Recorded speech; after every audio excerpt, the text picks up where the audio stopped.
Je suis un peu comme le lapin avec les piles. Et tu mets les piles et donc je brûle, je cours partout, je fais tout ce que je dois faire. Et puis les piles sont finies et pouf!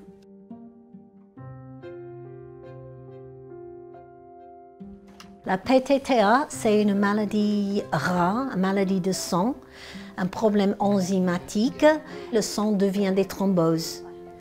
Et c'est les thromboses qui sont hyper dangereux parce que ça devient les AVC ou les crises cardiaques ou les embolismes pulmonaires.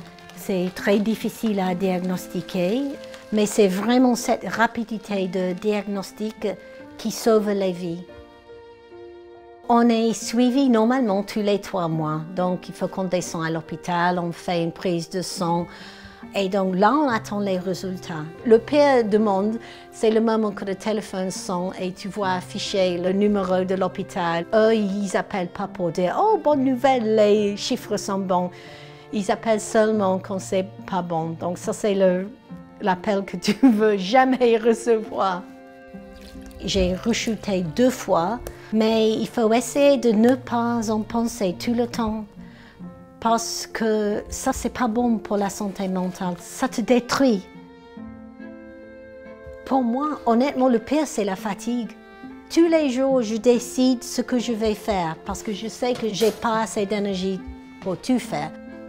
J'étais chef cuisinier et donc après plusieurs mois sur arrêt maladie, j'ai dû renoncer à ça. Ça, c'est difficile de se retirer de la vie normale. Quand tu dis à la famille, je me sens mal, j'ai peur, ils veulent réparer ça pour vous. Quelque chose qui n'est pas réparable. En fait, on a besoin juste d'exprimer. Et donc, j'avais demandé de voir une psychothérapeute que j'ai vue. Et là, c'était comme j'avais donné mes sacs à quelqu'un d'autre. Si c'était nécessaire pour moi, je pense que je dirais que pour beaucoup de gens avec une maladie, ça fera du bien d'aller parler avec quelqu'un.